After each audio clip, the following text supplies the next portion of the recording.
For the first time in forever, there was icing. There was cake. For the first time in forever? Yes, I'll stop for Elsa's sake. I get it. I too am a younger sister, and I was always awake when the sky was awake.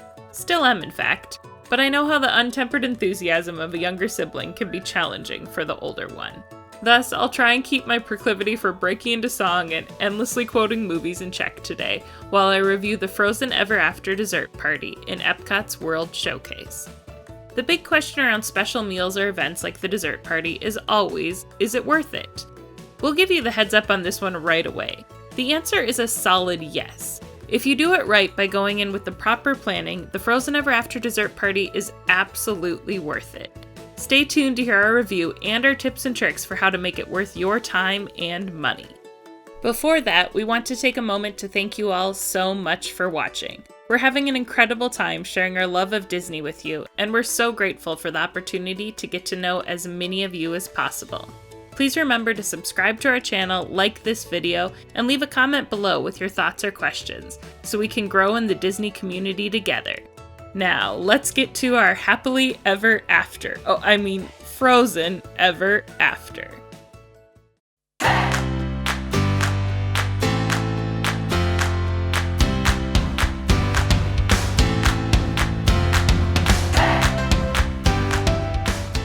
We'll start with the basics of what the party is, when and where it's held, what's included, and how much it costs. The Frozen Ever After Sparkling Dessert Party takes place 5 or 6 nights a week in Epcot's World Showcase. It typically isn't held Tuesday night, some Saturdays, and some holidays, but it varies by time of year. The party starts 1 hour prior to the nighttime show so guests can enjoy sweet and savory small bites and desserts, along with specialty and adult beverages that are all included with admission. This is immediately followed by an exclusive waterside viewing of Epcot's nighttime show. Now through September 30th, 2019, guests will enjoy the final performances of Illuminations Reflections of Earth, presented at the World Showcase Lagoon. This show will be replaced by a new nighttime spectacular, Epcot Forever, on October 1st. When the weather cooperates, the entire party is held outside in an uncovered roped-off area at World Showcase Plaza East. Here, guests are pre-assigned to tables of 4 or 5 and may be seated with other parties depending upon their group size. Every guest has a seat to eat and enjoy great views of the show. However, if the weather is bad, the food and beverage portion is moved inside to an upstairs conference area in the back of the Norway Pavilion, between the waterfall and the Frozen ride. Here, parties are joined around large conference rounds for 8 to 10 guests. Then, when it's time to see the nighttime show, guests are escorted outside to the same exclusive viewing area, but with no tables or chairs. After the show, guests are led by cast members back to Norway for immediate boarding on the Frozen Ever After ride to cap off the night. The complete experience currently costs $79 per adult and $47 per child between the ages of 3 and 9 years old. This includes tax and gratuity, but park admission is not included. That is a hefty price tag, but we confidently assert it's worth it if you plan for the experience appropriately. First, it's critical to note that the dessert party includes what is essentially 2 Tier 1 FastPass experiences. A FastPass is a virtual queuing system created by Disney where guests can reserve access to select theme park attractions in advance. Epcot's FastPass system is broken into 2 tiers, where guests can select only 1 option from Tier 1 and 2 from the second tier for their initial 3 FastPass reservations. Frozen Ever After and a reserved viewing area for the nighttime show are both Tier 1 attractions, along with Test Track and Soaring Around the World.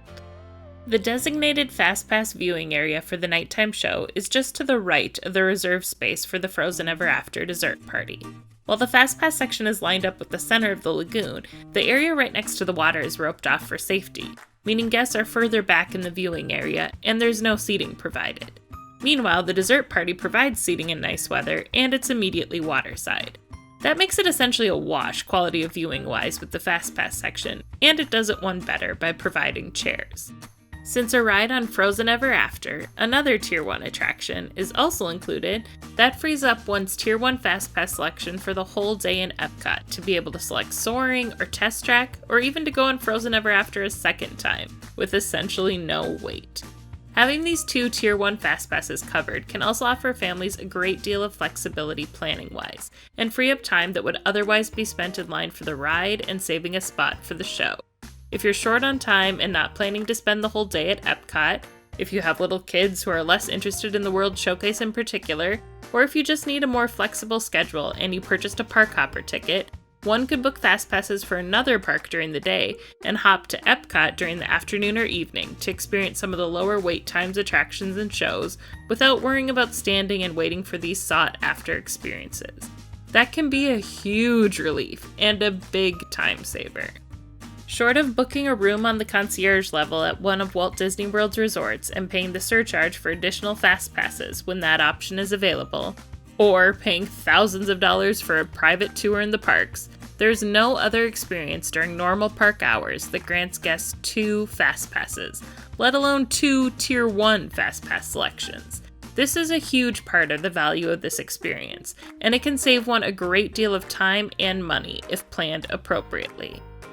Another way the dessert party is made more worthwhile financially is to use it as a primary dinner substitute for the evening. Since the party starts 1 hour before the nighttime show, that usually means it starts at 8 or 9 p.m. This can be a little late for dinner for some, so you must plan accordingly for the day. Typically, Brian and I only eat 2 complete meals a day in Disney. It saves time and money to do it this way, and there are so many amazing snacks and small bites available throughout the parks that it feels like we're essentially eating all day, every day anyway. It tends to work out best in our experience to have a snack for breakfast, a larger lunch mid-afternoon, and a late dinner. We like this timeline because it gives us a break in the middle of the heat of the afternoon and allows us to ride rides during the peak meal periods when wait times can be shorter. Another approach that we frequently deploy in Epcot when there's a festival going on is to go the whole day without having an actual complete meal at all. There are so many booths with small bites to try that booking a sit-down meal would be a waste for us, and it worked out very well to do this and make the dessert party a substitute dinner for the day. Whichever approach you choose, it's best to stop eating sometime in the late afternoon so you're reasonably hungry again in time for the party.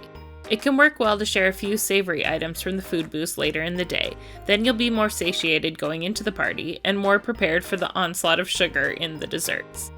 It's very important to recognize that the dessert party is not actually dinner. They have very few savory items, but they have just enough to make it work as a dinner substitute if you eat a savory snack or 2 late in the afternoon. The savory items they offer include Grandpappy's Mystical Winter Spice Snack Mix and the Duke of Wesselton's Cheese Fondue that is served with country bread cubes, broccoli, and grilled flatbread.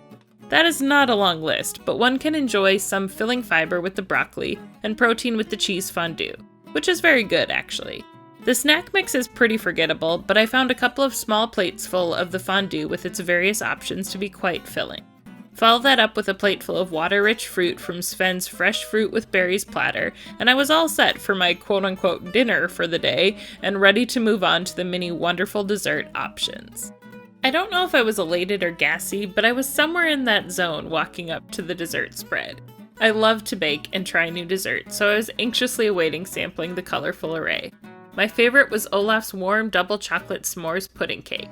It had a deep, rich chocolate flavor that was well balanced by the sweetness of the marshmallow topping, and the texture was smooth on the tongue like pudding but still had a cake-like consistency. It was so good. Many other guests said the s'mores cake was their favorite as well, but for some it came in second to Anna's warm cottage pudding with salted caramel glaze. I can see why people love this one, but it was a little too sweet and one note for me to come out on top.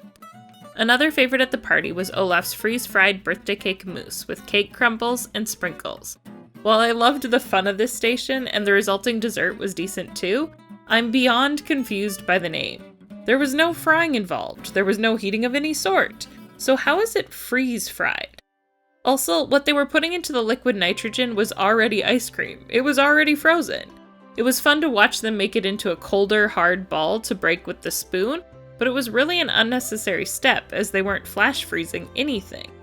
I'm all for enjoying the spectacle, but I would love if someone could make sense of this for me. Thank you in advance. Anyway, the rest of the dessert options were fairly standard and forgettable. Some were cuter than others, including the Wandering Oaken's Eclairons, or Eclairons, I'm not certain, and Elsa's Blue Velvet Cupcakes.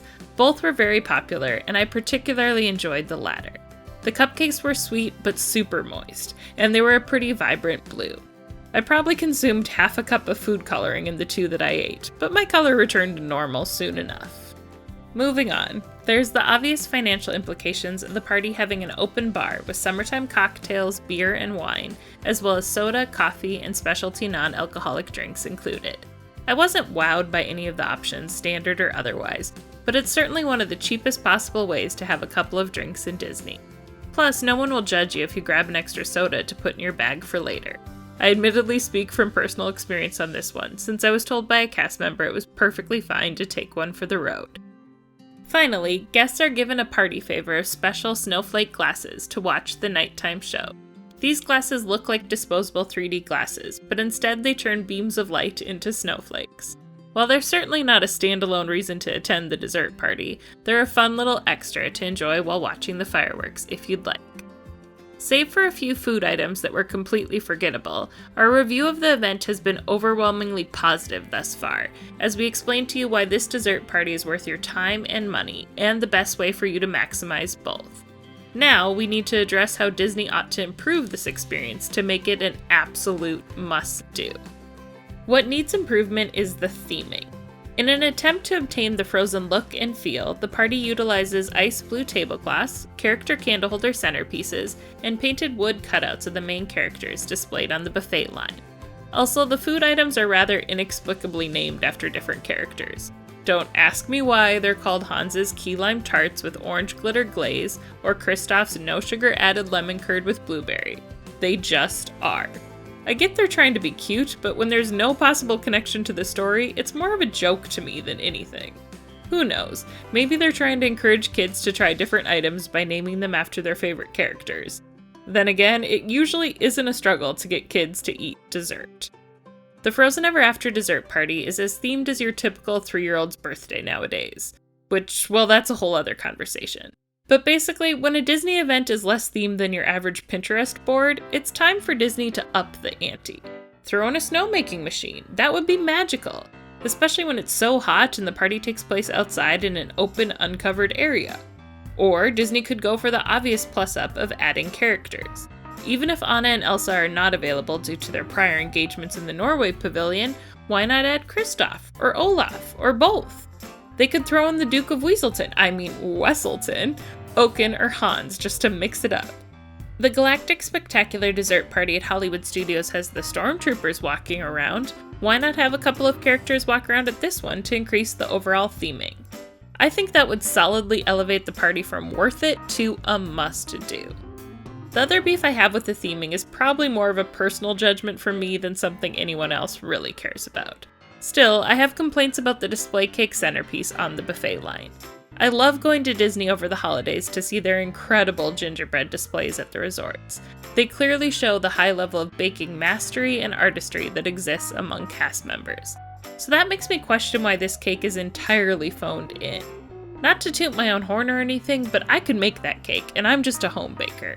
We're living in a post-Ace of Cakes world now. The standard 3-tier styrofoam cake with a few decorations around the sides just doesn't impress the way it used to. Come on, Disney, you have the talent to make this cake unique and magical, so please do it, and wow us. While we'd really love for Disney to make these improvements to the party, we want to make certain it's clear that they're relatively minor in the grand scheme of things, and don't detract from our conclusion that it's absolutely worth your time and money to attend the Frozen Ever After dessert party at Epcot's World Showcase. By planning your day to take ultimate advantage of the FastPass experiences that are included, tweaking your meals to accommodate using the party as a dinner substitute, and enjoying an included beverage or two, you can get a great deal of value out of the experience and make magical memories in the process. We hope you found this review and guide to the dessert party useful. We'd love if you'd give this video a like and subscribe to our channel if you haven't already. Also, we invite you to leave a comment below with your thoughts on the party as well as any questions you have for us.